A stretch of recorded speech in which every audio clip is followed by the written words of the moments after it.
Comment fonctionnent les parties avec Josh? Où placer les mines en fin de chapitre pour fuir rapidement? Et pourquoi prendre volontairement le feu dans la raffinerie? Salut tout le monde, c'est Feno et dans cette vidéo on va voir toutes les astuces et les tricks qu'il faut connaître en speedrun pour le chapitre 3.2 de Resident Evil 5. Première chose à savoir, ce pot offre toujours des balles de sniper, sauf en pro évidemment. En coop, on enverra toujours l'hôte de la partie sur le radeau. Ce sera plus optimal pour recharger le checkpoint du pont plus tard. L'hôte pourra tranquillement préparer sa pause pour le recharger directement quand son partenaire l'atteint. S'il devait le déclencher lui-même, il devrait alors attendre que le texte à l'écran disparaisse pour pouvoir ouvrir son menu. Le checkpoint du radeau se déclenche une fois qu'un des deux joueurs le touche, pendant que l'autre reste à proximité de la manivelle.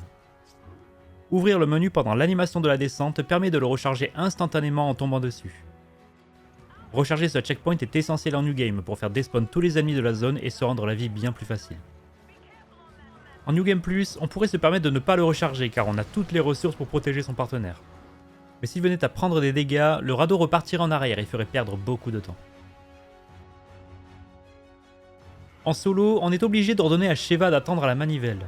Attention de ne pas tomber trop bas en point de vie, sans quoi Sheva va là encore être plus intéressée par venir vous soigner plutôt que la tourner. C'est là aussi important de passer sur clavier pendant qu'elle le fait. Elle fait avancer le radeau plus rapidement d'environ 30% sur clavier plutôt que sur manette. A savoir que si vous collez le coin gauche du radeau, vous pouvez n'avoir que 3 spawns de crocodile.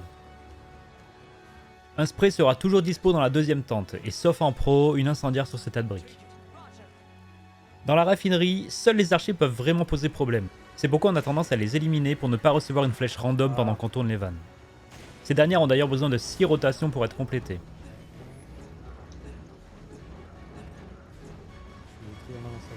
Cet archer là se transforme quasi toujours en céphalo. C'est important de ne pas lui tirer dans la tête pour éviter ça. En se faisant toucher par les flammes ici, vous prendrez de légers dégâts. Les ennemis vont alors être forcés à attendre un petit peu avant de vouloir vous en mettre à nouveau. Cette agressivité dépend aussi de la difficulté et de l'ADA.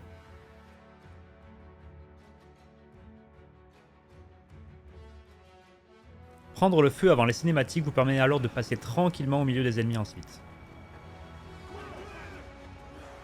2 Chainsaw Magini apparaissent dans cette zone, un en passant cette tyrolienne avec 14 000 HP, et un autre après avoir débloqué la porte avec 20 000 HP.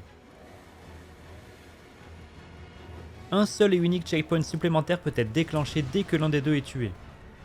Une fois que le passage est libéré des flammes, le faire pour recharger le checkpoint est utile en solo, car c'est largement plus rapide que de devoir se rejoindre avec Sheva. Même chose en New Game Plus, car on a les ressources nécessaires pour en tuer un rapidement. A partir du grade de DA 7, le Chainsaw Magini qui spawn avec la tyrolienne du bas meurt en 2 temps, en restant d'abord à 2000 HP avant de se relever. On peut là encore, comme dans le chapitre 2.1, le remarquer.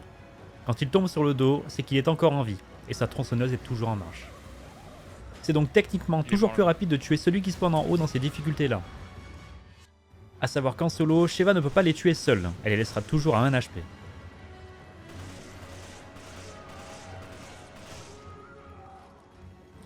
Après avoir rechargé ce checkpoint, des ennemis vont réapparaître autour de vous, mais la fin de la zone est toujours sans ennemis. Ce n'est pas le cas si le checkpoint n'est pas rechargé. Le nombre d'ennemis y est alors RNG. Il y en aura parfois un avec une dynamite. Attendre un peu que les ennemis se regroupent autour de lui puis tirer dessus peut souvent faire le ménage. En solo pro, Sheva est ignorée dans cette zone. C'est pourquoi c'est assez intéressant de la laisser s'occuper de tourner les vannes. Là aussi, en passant clavier, elle tourne les vannes environ 30% plus vite que sur manette.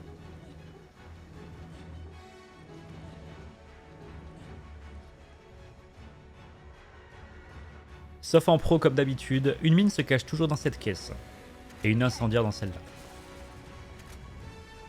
En entrant ici avec Josh, 7 ennemis apparaissent, 4 à gauche, 1 en face, un autre derrière l'ascenseur et un dernier à droite.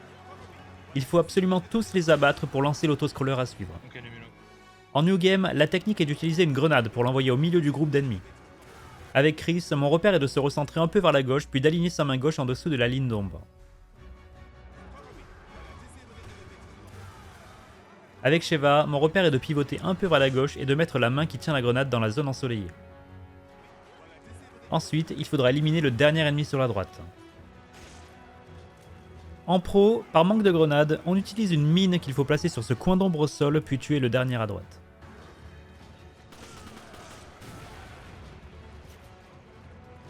En New Game Plus, on peut éliminer absolument tout le monde en une seule roquette en la tirant sur le pilier d'en face. Il suffit simplement avec Chris de tirer tout droit, pas besoin de bouger le viseur. Dans les petites difficultés, il faut très légèrement retarder ce tir, sinon les ennemis à gauche peuvent ne pas mourir en étant encore trop loin de la roquette à cause de leur faible agressivité.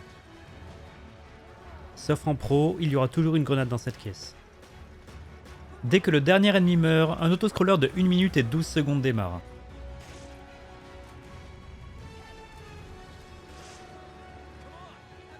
Il est possible de gagner jusqu'à 22 secondes en tuant les prochains ennemis dès leur spawn le plus rapidement possible. C'est ce qu'on peut se permettre de faire en New Game Plus, en bombardant de roquettes les spawns des ennemis derrière ces 4 fenêtres. Le plus optimal pour le faire reste de tirer dans cette fenêtre et sous cette passerelle.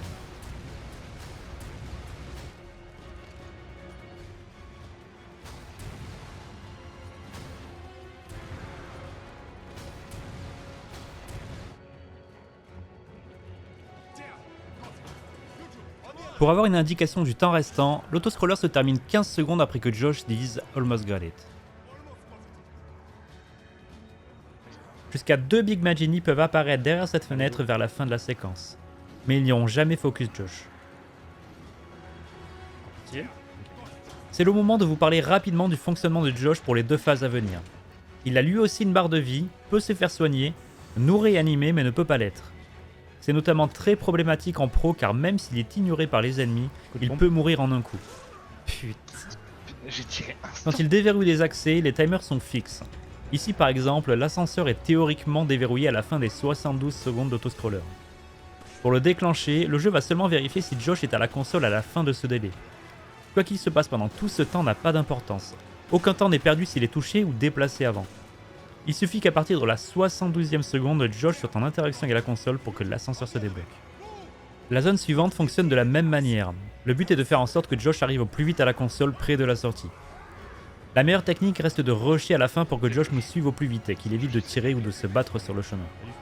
À partir du moment où Josh tombe sur la dernière partie de la zone, il va aller de lui-même à la console pour déverrouiller la porte.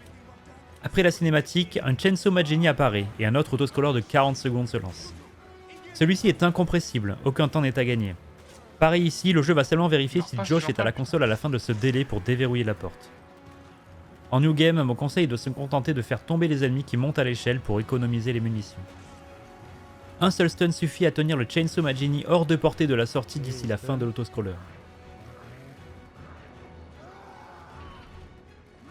En mourant, il laisse une bague en or d'une valeur de 5000, ce qui peut être utile selon la catégorie. A part en pro, comme d'habitude, une mine est disponible dans cette caisse. Plusieurs techniques sont possibles pour passer efficacement à la dernière partie de ce chapitre. Vous pouvez placer une mine au sol. Sur le chemin du retour, quelques ennemis vont spawn en passant cette ligne. Si bien placés, ils déclencheront la mine posée plus tôt, ce qui va à la fois détruire le cadenas de la porte et vous dégager le chemin. Cette tache noire au sol est un bon repère sur lequel la poser. Une grenade peut aussi faire l'affaire. Selon la catégorie, une deuxième mine est possible dans l'escalier. En la plaçant au centre entre la deuxième et la 8e marche, tirer sur le piège d'en bas fera une explosion en chaîne et détruira aussi le piège du haut. C'est aussi possible en tirant sur le piège du haut, mais il faudra que la mine soit posée juste en haut de l'escalier pour que ça fonctionne. Sinon, là encore une grenade bien placée dans les escaliers ou par-dessus la porte peut aussi détruire les deux en même temps. En coop, en prenant chacun une direction différente, Sheva devrait ne jamais être touché en allant à droite. Pour Chris, certaines RNG peuvent être embêtantes et vous devrez parfois backstep cet ennemi. Si vous perdez trop de temps ici, vous risquez aussi de vous prendre les dynamites envoyées par ceux plus haut. En pro, les ennemis sont tellement agressifs que passer à droite est totalement gratuit. Et comme d'habitude, sauf en pro, une grenade se cache dans cette pièce. Voilà pour les choses à savoir sur ce 7ème chapitre, j'espère que ça vous aura été utile et que vous avez appris des choses. Les autres chapitres et d'autres guides sur le Speedrunner 5 sont disponibles dans la playlist en description. Merci d'avoir suivi cette vidéo et bonne chance d'avoir vu.